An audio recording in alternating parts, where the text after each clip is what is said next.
Hey there, BMW friends. I'm working on my 97 M3 that I want to document some stuff that I'm doing and also share some information that might be useful to somebody out there, whether you have an aging BMW or you're considering buying one. Some of this information might be helpful to you. So we're going to talk a little bit about rust in the trunk area that I've been dealing with. A couple of years ago, I changed my battery and noticed a little bit of light surface rust on the battery tray. Fast forward a couple of years, and I'm finally getting around to dealing with it.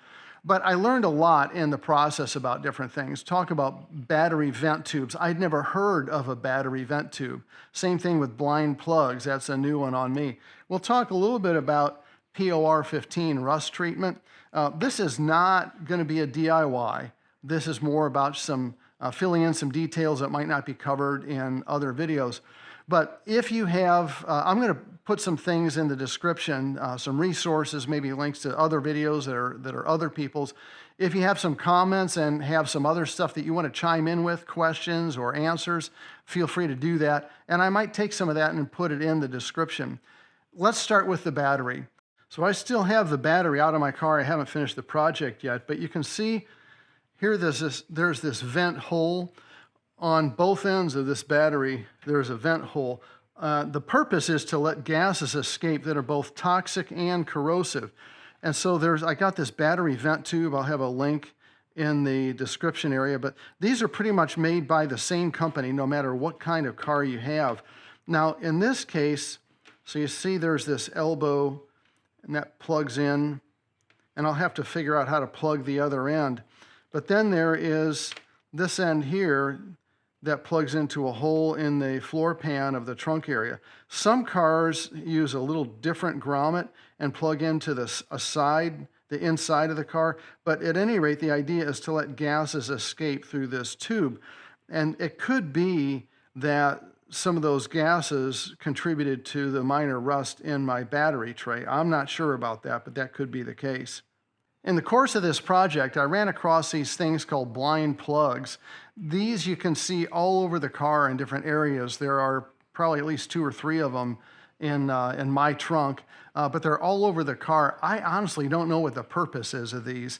I can probably guess at it, but if any of you has a real good answer about what these rubber body plugs are for, then go ahead and put in the comments section. I may put a resource in the description.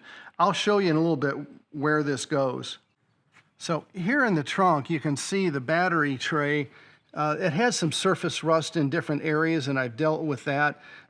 Coated it with POR-15, went through a 3-step process, coated it with POR-15, and then I painted it with the correct color of gray. Now you can see some black here. This funky looking part here, it was not like that before. I think this is from paint pooling, and I chipped some of it away a few minutes ago just to see that black POR-15. But anyway, this right here, this hole right here is where that blind plug goes. And what I found is that when I pulled the old one out, it broke, and I was not able to get the exact same plug. But what I did was I measured that hole with calipers, probably did it from the underside of the car, but I measured the hole with calipers, and I was able to find a blind plug that fits just fine. It just doesn't look exactly like the other one. Now, in terms of that battery vent tube, there's that second hole there. That's where that vent tube plugs in. So you can see I've got some stuff taped off because I've been doing some other spray painting in the trunk. Maybe that's kind of goofy, I don't know, but from where the tire rubs, and see a couple of places like here that I need to spruce up a little bit. This member here is a little bit dirty, and I'll probably spray it, partly because I found, I'm going to move these wires, but I found this here was buckled. I think the car got hit lightly on the back end. You can see this is buckled, and then there was some rust here that I've ground away with a Dremel. Compare it to this side here. So that's flat. You see here, this one, that's buckled a little bit. So that one's going to get POR-15 treatment. And then I also found on this side here, I found that there are these rust spots that are going to get dealt with. And then I also got looking around and I saw that there was a little bit of funky area in here by this trunk lip, and I pulled up the seal and I noticed that there was a little bit of rust, and as I just took my Dremel and ground or used a wire wheel, I found that there was a little bit of rust underneath the paint along here. So this is going to get treated. Back here, can't see it very well, but so this is taped off. This is eventually going to get spray painted a little bit. Something else that I did, and this might be kind of goofy, but you can see the original wiring harness. The wiring harness was originally taped like this with it was loosely wound. And so what I did, I took some Tessa tape and I rewound this wiring harness. And I don't know if that was a good thing to do or not. I just felt like doing it. But anyway, if you got some comments about that, feel free. So this is what I got going in the trunk right now. So I think I mentioned the correct color of paint. And so I went to an auto body shop and they mixed up this rattle can for me. And what they did, they have a device that they put on the car that reads the paint color, and then they're able to produce it. So they have this kind of like base can of paint, but then they put the right color in there. In this case, what they did was they read a cross member underneath the hood, and they looked at that color, and so I think that's the same color that would be in the trunk area and maybe certain parts on the underside of the car.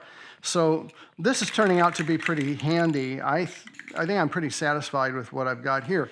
There's also this self-etching primer that I'll make use of at certain points. I'm still learning this stuff. I'm not the know-it-all on this, but this self-etching primer I think can also be useful. A couple of things about POR-15. POR-15 comes in different ways. It comes in either a kit of 3 pieces, and when you buy the kit, the color of the final coat is always black. You can buy different colors in a little bit larger package, and so what I ended up doing is buying a can of gray, and I think that might help me out. But a couple of things about POR-15. It is messy, messy stuff. You need to wear gloves, you should wear eye protection, wear clothes that you don't care if they get ruined. It can even stain concrete. I just plan on anything it touches getting ruined, so get really well prepared for that if you're going to use POR-15.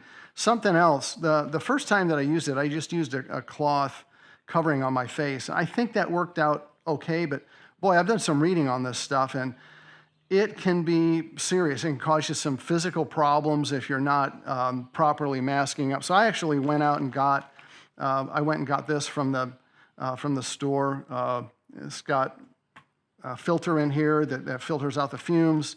So we'll see how that part works out. Anyway, any comments you have, you want to add some knowledge to make this a better resource, feel free to comment, and I'll let you know how the project turns out.